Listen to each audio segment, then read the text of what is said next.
హాస్టల్లో ఫుడ్ బాగాలేక అన్నం ఇడ్లీ సైడ్ మారిపోతుంది. అందరు ఎక్కువ పురుగులు వచ్చి ఆ పురుగులను చూసి అందరూ అన్నం తినలేకపోతున్నారు. అందరికి స్టమక్ పెయిన్ ఎక్కువ వస్తుంది. అర్ధరాత్రి స్టమక్ పెయిన్ వస్తే హాస్పిటల్ దూరం ఉంది, పోవడానికి కూడా ఇబ్బంది అవుతుంది. ఒక వెహికల్ కావాలి మాకు నర్స్ మేడం కూడా లేదు, టాబ్లెట్స్ కూడా లేవు మాకు. మేము గవర్నమెంట్ ప్రైవేట్ హాస్పిటల్కి పోతే మా డబ్బులు మా దగ్గర లేవు. మా పేరెంట్స్ వచ్చినప్పుడు ఇవ్వలేకపోతే మేము అడిగి ఒక్క దగ్గర నుంచి ఒకటి షేర్ చేసుకొని ఇస్తున్నాము. మాకు డబ్బులు ఏంటి మాకు మా దగ్గర లేవు. మాకు గవర్నమెంట్ హాస్పిటల్ కూడా దూరం ఉంది. మాకు ఒక వెహికల్ కావాలి, ఒక నర్స్ మేడం కావాలి. మాకు ఫుడ్ మంచిగా ఉండాలి. ఫుడ్లో మొత్తం పురుగులు వస్తున్నాయి. వాటర్ ప్రాబ్లం కూడా ఉంది, ఫిల్టర్ నీళ్ళు.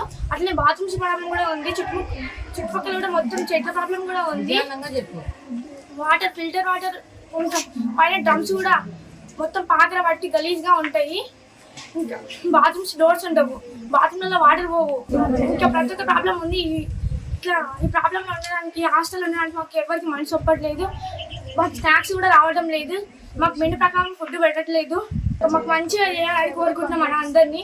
మోడల్ జూనియర్ కాలేజ్ వెళ్ళడానికి వెళ్ళి మాట్లాడుతున్నాం. గర్ల్స్ హాస్టల్లో ఫుడ్ అస్సలు బాగున్నట్లే. మేడంకి వార్డెన్కి కంప్లైంట్ ఇచ్చినా కానీ ఎవరు రియాక్షన్ తీసుకోవట్లే. ఇప్పటికెళ్ళి ఫుడ్ బాగుంటుంది అని చెప్తారు. ఇప్పుడు కూడా ఫుడ్ బాగాలేకపోతే మేము కలెక్టర్ దగ్గరికి వెళ్తాం, కంప్లైంట్ ఇస్తాం.